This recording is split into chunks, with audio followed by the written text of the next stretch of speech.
Good morning students, I welcome you all in Motilal Nehru School, and today we will read lesson number 6 from geography, and the lesson name is water. Before reading hydrosphere, let's revise lesson 1 where we read about 4 major domains of earth: lithosphere, hydrosphere, atmosphere, and last one biosphere. Lithosphere relates with land, hydrosphere relates with water, atmosphere relates with air, and last one biosphere relates with all these three: land, water and air. In three से मिलके हमारा biosphere बना है, जिसकी वजह से जो life है वो अर्थ पे एग्जिस्ट करती है. So let's start reading hydrosphere. The earth is the only planet which has presence of water. Earth ही एक ऐसा प्लैनेट है जहाँ वाटर है, और अगर हम अर्थ को आउटर स्पेस से देखें तो ये हमें ब्लू शो होता है, जिसकी वजह से इसे वाटरी प्लैनेट या ब्लू प्लैनेट भी बोलते हैं. तो जो ज़्यादातर वाटर है वो ocean, seas, gulfs, bays, lakes, river और अंडरग्राउंड, इन सभी जगह वाटर पाया जाता है. इस रूप में हमें वाटर मिलता है. इतना ज़्यादा वाटर होने को the realm of water on the earth is refer to as hydrosphere. ये जितनी भी वाटर मासेस हैं इन सभी को हाइड्रोस्फीयर के नाम से जाना जाता है. It covers 71% of earth surface. तो 71% पे वाटर है.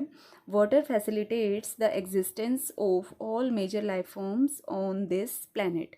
इस प्लैनेट पे जितनी भी लाइफ की फॉर्म्स हैं, मीन्स जैसे प्लांट्स आ गए, एनिमल्स आ गए, ह्यूमन, हर एक के लिए ये वाटर जो है वो इम्पॉर्टेंट है. Next one is hydrologic cycle. Water is constantly moving from the earth surface into the atmosphere and back again. Means water जो है वो कॉन्स्टेंटली मूव करता रहता है. पहले वो अर्थ की सरफेस पे होता है, देन एटमॉस्फेयर में जाता है, देन अगेन अर्थ की सरफेस पे आ जाता है, अगेन फिर से एटमॉस्फेयर पे चला जाता है. Water evaporates from the ocean into the atmosphere. जो वाटर है ओशन से वो इवेपोरेट एटमॉस्फेयर में हो जाता है, as you can see in the picture. Next, water also enters the atmosphere through evaporation from soil, plants and other water bodies. It condenses on cooling, forms cloud and falls as rain and snow. तो condensation के बाद क्या होता है, clouds बनते हैं, बादल बनते हैं, जिससे बारिश आती है और बर्फ़ बनती है. You have already read this process in known as precipitation. Some of this precipitation that falls is absorbed by the plants and soil. ज़्यादातर जो वाटर है वो प्लांट और सॉइल भी अब्जॉर्ब कर लेते हैं.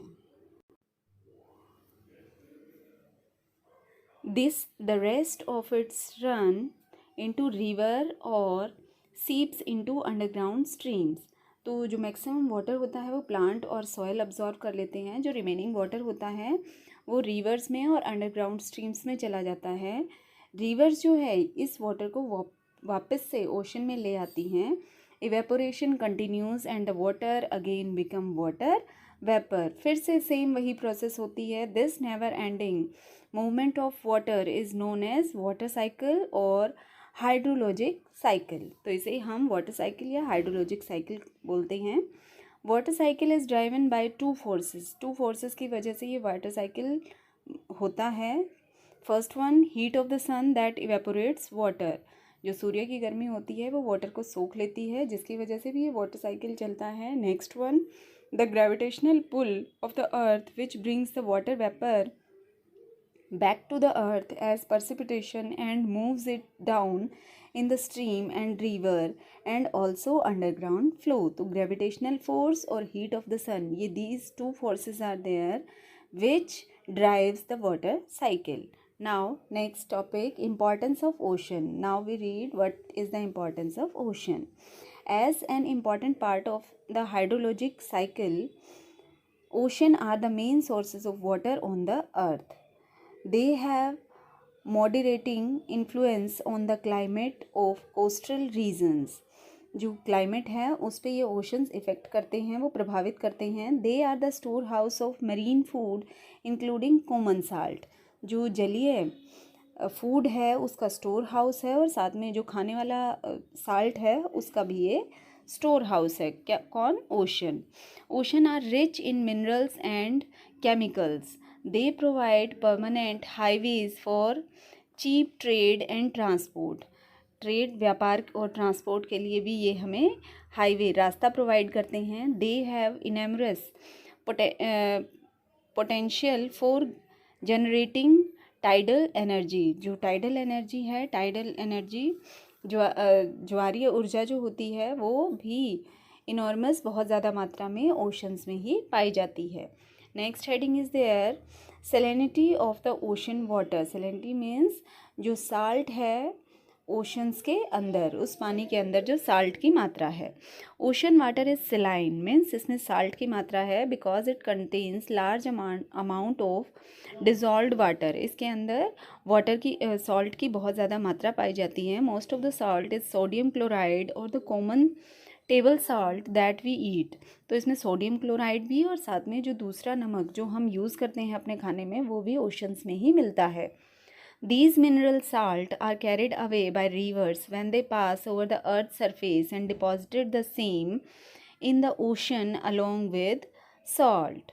तो ये जो salt है ये rivers अपने साथ अर्थ के सरफेस पे ले जाती हैं एंड वापस आते हुए फिर से उसी साल्ट को उस ओशन के जो किनारे हैं उनके पास डिपॉजिट कर देते हैं।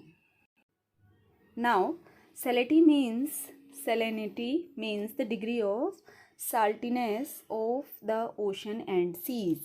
मतलब ओशन और सीज के वाटर में कितना साल्ट है उसकी डिग्री को बताने के लिए salinity वर्ड यूज़ किया जाता है। It is expressed as the number of parts of salt dissolves in 1000 parts of sea water. The average salt content is 35 grams per kg of ocean water. It is expressed as 35%.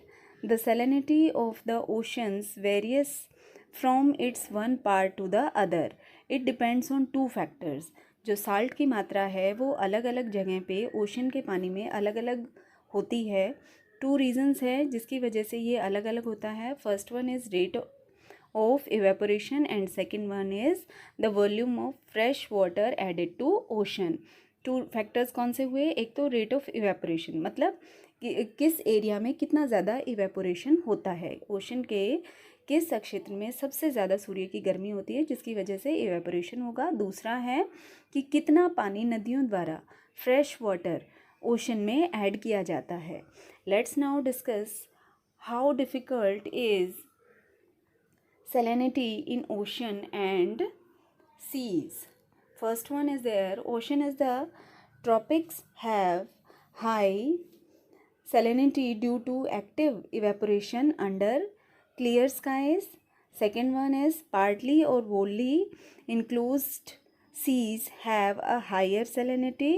In parts of ocean and seas where river added fresh water salinity decreases. मतलब ये जगह बताई गई हैं कि कैसे हमें पता चलता है कि यहाँ जो सैलिनिटी है वाटर की, मतलब कहाँ पानी में नमक की मात्रा ज़्यादा है, पानी कहाँ नमकीन है और कहाँ नमकीन नहीं है, वो इन बेसिस पे डिपेंड करता है। Salinity is also low in areas of heavy rainfall and melting icebergs. जहाँ ज़्यादा बारिश होती है और आइसबर्ग्स होते हैं वहाँ पे भी जो नमकीन पानी है, सैलिनिटी है, वो कम होती है। Due to this salinity decrease towards the equator due to heavy rainfall.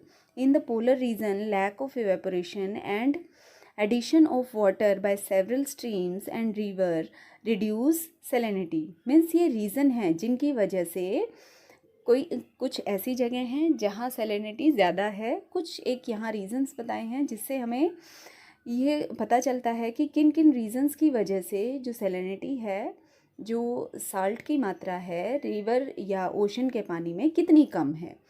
अब now importance of salinity. Salinity important क्यों है? Salinity in ocean water is important because it affects the temperature, density and movement of ocean water and distribution of marine life including fish. ये इन सभी के लिए important है, इसलिए ocean में salinity होना ज़रूरी। Next one is conserve fresh water, conserve means संरक्षित रखना, बचाना. Water alone can quench our thirst and irrigate our fields.